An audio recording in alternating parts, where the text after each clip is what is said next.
Hello and welcome to the Genuine Learning Blog. My name is Melissa Galasso and I'm super excited to be here with you today to talk about some proposed changes to peer review. Obviously, peer review has gone under some different changes over the years. This one has twofold, some changes, but predominantly trying to make it easier to use the rules. We did the clarified standards many years ago for the audit standards and the attest standards and SARs, but at that time they didn't update peer review. And so peer review still seems to be a little bit clunky on what's a requirement versus what's application material. And so they're going to take the time now to really try to figure out the best way to make this a little bit more user-friendly. So they issued this on September 15th, 2021, and comments are due by December 15th. And again, the feedback that the AICPA staff basically received over and over again is that the guidance was difficult to navigate, read, and apply. And so as part of this, they really thought about, okay, what can we do similar to the other professional standards that we use for the auditing and accounting literature to make this a little bit more streamlined? So you're going to see predominantly, again, that these are formatting changes. So when we see them, they're going to be PRC sections, similar to the AUC sections or the ATC sections that we used. And they're going to be reviewed first organized by type of user. So is it the reviewed firm? Is it the peer reviewer? Is it the administering entity? Whose responsibility? They're also going to have PRC sections by type. Is it a system review or is it engagement review? So again, making it easier to find the information that you're looking for based on your role and the type of review that's happening.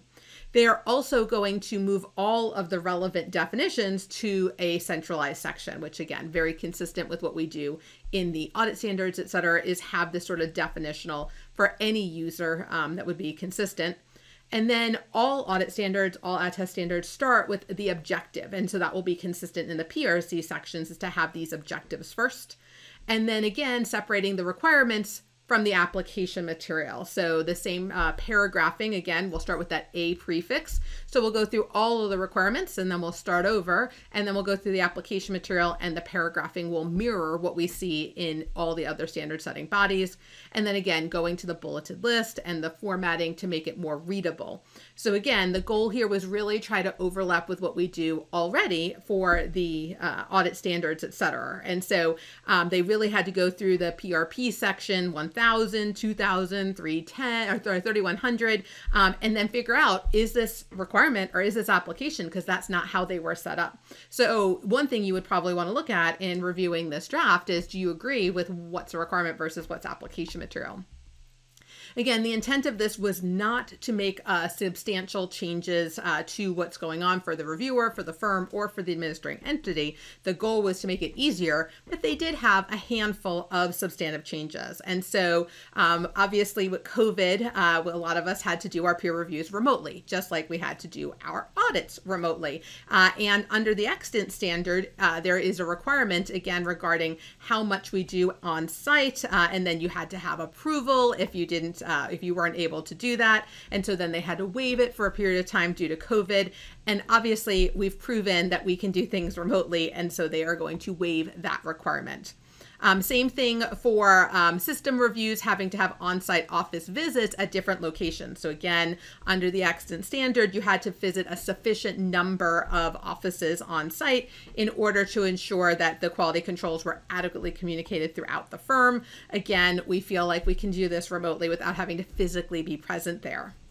They also removed the requirements regarding surprise engagements. So again, the extant standard requires that the reviewer in a system review to provide engagement selection to the firm and then, arrive sort of unexpectedly as a part of this, and we call those surprise engagements. The purpose of this was obviously similar to the same rules that we have in the audit standards, is to mitigate risk that they're not, sort of taking advantage of that advanced list. And so obviously with systems and tools and things like that, again, we can get comfortable. And again, they can always decide to do it. It's just removing it as a requirement. So at the end of the day, it's up to the peer reviewer and their risk assessment to see what makes sense for the individual peer review. In terms of the definitional changes, the extant term significant deficiencies in a report with a peer review rating of fail describes the number of deficiencies rather than the severity.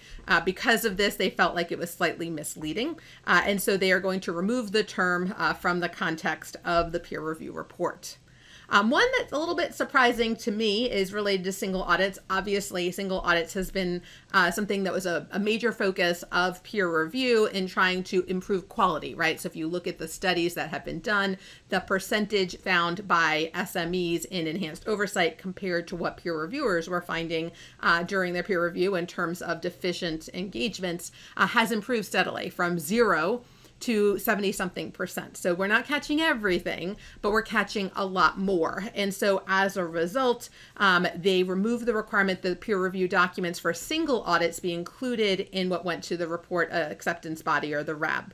I don't know. I've heard mixed feelings on this. I've talked to a few people. Some people still feel that there's room for improvement in peer review for single audits, and that having that information can help us identify if something was done adequately.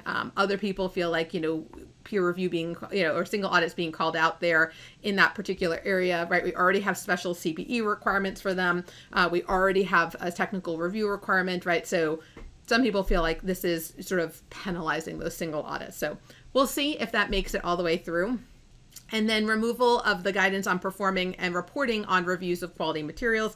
Again, soon that will not be permitted. You could now have an attest standard, but again, because we have these proposed clarified standards and we have these changes to the quality control manual happening, they can have an attestation engagement on the material, but the guidance associated with performing and reporting on quality materials will no longer be an option once this becomes effective. And so they, just kind of remove that, and then you would have an attestation engagement instead. So again, really limited, 6 items really in total that were substantive changes as opposed to formatting changes. The goal here was not to have something completely different. So if it is approved, the final standards will be effective for reviews commencing on or after May 1st, 2022. However, early implementation is not permitted. As you can only imagine, there are so many moving parts to this. They have the reviewer, they have the agencies, right? All of these different things. And so as a result, we're just going to start going forward. We're not going to have any early adoption permitted here. So they would love your feedback on these changes. If you think they missed anything, is the separation between requirement and an application material appropriate? Do you agree with the proposed substantive changes? So again, you have until December to give them that feedback.